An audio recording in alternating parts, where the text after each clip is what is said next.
Pagod ka na ba kasi lagi kang inuutusan? Laging ikaw yung tinatawag, lagi mong naririnig na sinisigaw yung pangalan mo kahit may ginagawa ka. When you're doing something productive, tapos biglang tatawagan kasi may iuutos sa'yo. Ses! Ayan. Or maybe when you're working out, nagpo-push up ka, nagsi-sit-ups ka, nagpo-pull ups ka, or you're doing something, tapos biglang tatawagin kasi may papagawa sa'yo, may iuutos sa'yo.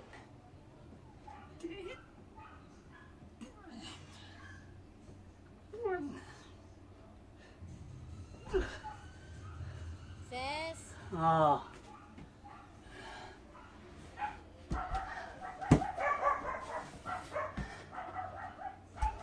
Or maybe even when you're praying, when you're doing your devotion, you're having your personal time with God, tapos isisigaw yung pangalan mo to the point na rinig ng kapitbahay kasi may papagawa sa'yo, may iutos sa'yo.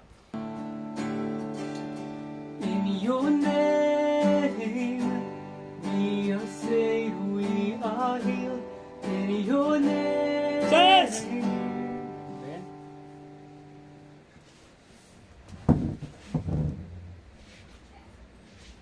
And if you can relate to this, please do stay as I share with you the top 3 things that I've been doing para maiwasan yung utos sa akin dito sa bahay. Especially ngayon na pandemic. Most of the time I'm here. And yeah, let's go!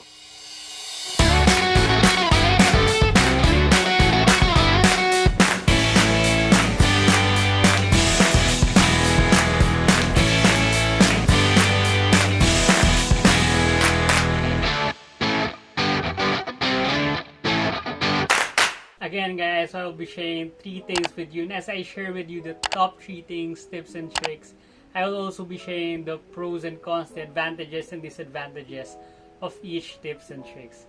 So for the first one, this 100% guaranteed, umalis ka sa inyo. So yun guys, tatanim si mami ngayon. Alis muna kayo para di kayo mautusan.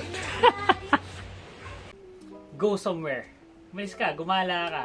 Go hang out with your friends, go to a mall, or hang out yan, spend time with yourself, get to know yourself, magkape ka, kumain ka sa labas and everything. Kasi syempre, pag wala ka sa bahay nyo, walang mauutusan. Wala ka, hindi ka nila mautusan. Unless, of course, if yung utos sa'yo is to go out and pay your bills, mag-grocery ka, you buy something, do your errands outside, and for the first pro is, of course, you get to spend some time with yourself or maybe with your friends. You can hang out. Again, yan, makakapag-enjoy ka sa labas ng bahay nyo. And for the second one is, this can be effective for a long time. Kasi pwede ka umalis sa umaga, let's say 8 a.m. aga pa alis. And pwede kang bumalik sa gabi. Meaning na pagbalik mo, hopefully, wala nang iuutos sa'yo kasi tulog na sila or tapos na yung iuutos sila sa'yo. So yun guys, Tapos na kami lumabas. tapos na kayo lumabas. Pero dinedelay namin ng konti. Para pag uwi, mataas yung chance na tapos na yung utos. Diretso trabaho. And for the disadvantages is of course, syempre, baka pagbalik mo, naghaantay yung utos sa'yo. Nag-pile up, nag-stock up na, gagawin mo pa rin siya. So, hindi gumana. It didn't work. The second disadvantage for this is nakakapagod. Especially ngayon ng pandemic, di ba? We have to wear our face mask, our face shield, and everything. So, mas nakakapagod siya, di ba? Mas hassle, parang ganyan. And for the third disadvantage is, of course, magastos. We're gonna have to spend our money, we're gonna have to use our resources, syempre, pamasahe, pagkain, tubig, and everything. And yeah, it can be very expensive for some, diba? Especially kung sa labas ka pa kakain, ganyan. And yeah, second tip, get a work, get a job, yung hindi ka may istorbo. Rumsi, magos ka na daw. Bay, may klase ako, sis. And for students, syempre pumasok kayo sa klase nyo para hindi rin sayang yung tuition nyo. And for the advantages for this one is, first, syempre, you're gonna earn some money. You can save, you can invest, and syempre may pang Shopee kayo. And for the second one is, you can grow yourself. in your work, and if you're a student, you're gonna learn something, you're gonna improve yourself, you're gonna develop yourself, diba? Now, for the disadvantage, there is only one thing that I can see. Syempre, yun yung stress, yung pagod. Especially pag marami ng deadlines, submissions, pag nagpa-pile up na yung work. And if you're a student, pag yung modules nyo, sobrang dami. Kahit na bakasyon, nagpagawa kayo ng modules. And again, my advice for you is to plan your schedule. Huwag tayong mag-cramming. We set a time for everything and we work every day para tuloy-tuloy yung progress. For the third tip, this is my favorite, to sleep. Matulog. So yun guys, katapos na namin kumain and maghugas ng plato, magliligpit na. Syempre yung tiktik ko dyan, matutulog muna ako. Syempre pag tulog ka, tulog ka. Most of the time hindi ka may istorbo kasi tulog ka. Diba? Syempre yung advantages nito, yung advantage ito is makakapagpahinga tayo. We can rest. Yan, makakatulog tayo, diba? Kahit wala tayong ginawa whole day, matutulog tayo. Alright? Now for the disadvantages, syempre, pwede tayong gisingin anytime. Kasi dyan lang naman tayo sa kwarto natin, dyan lang tayo natutulog, pwede kang gisingin. And the second is this, syempre sayang yung oras. If you can do something productive rather than sleeping. Sleeping is good. Sleeping is great. It's healthy if we sleep, if we rest. But if we can do something else to be more productive, do our work. Siyempre sa mga students, mag-modules, gawin yung modules nyo to study. Let's do it. And for the third disadvantage is, I don't know if you can relate to this, but ako kasi, when I sleep in the afternoon, matagal kasi ako matulog from 3 p.m. to 7 p.m. pag natutulog ako. I find it harder to sleep at night. So yun, napupuyat ako, mas nahihirapan ako gumusing kinabukasan. So there you go guys, the top 3 things that I do para maiwasan yung utusan dito sa bahay.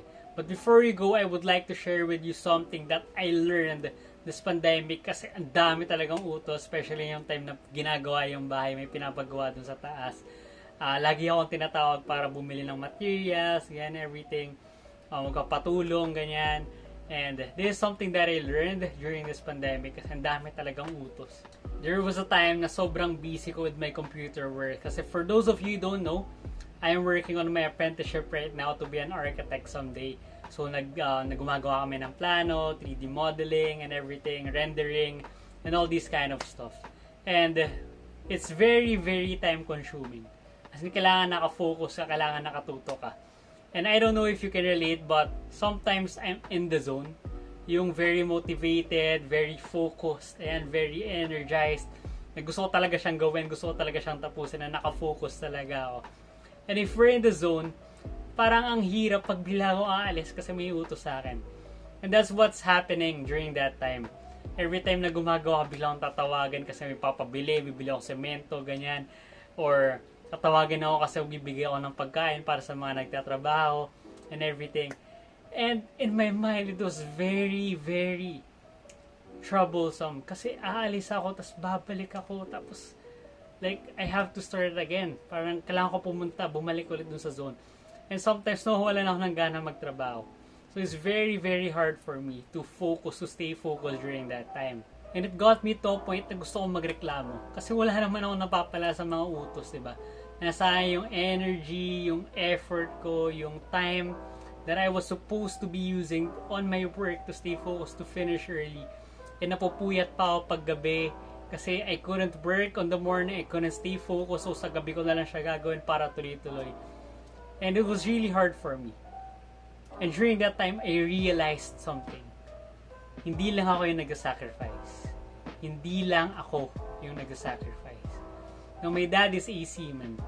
And most of the time, kailangan niyang umalis, kailangan niya kaming iwanan. And does he like that? Gusto niya bang gawin yun? Nope. But why is he doing it? Because of love. And my mom, she was a teacher. And she retired from her work to take care of us. Why? Because of love. And I know most of us, ayaw talaga natin iniistorbo pag when we're working because you want to stay focused and achieve our dreams as much as early as possible so that we can repay our parents, we can give back to them what they deserve. But there's something that we can do now to show our love to them. to serve them, to give back to them as early as now, even in the smallest things that we do for them. And I know it's hard, kahit ako nag-struggle pa rin ako dito paminsan-minsan, naiirita ako, minsan di ako nakikinig, but I'm still doing it. Why? Because of love. Because I love my parents, I love my family. And my prayer is that you do the same too. We start serving them with love. We start serving them with love. And of course, to my parents who's watching this right now, thank you so much for your sacrifices. Ayan, maraming salamat. And isihan nyo lang sa utos niya, no? Easy lang. And that's it, guys. Thank you so much for watching. Thank you so much for staying. Please do like, share, and subscribe to my channel for my future videos. Again, thank you so much, and I'll see you next time.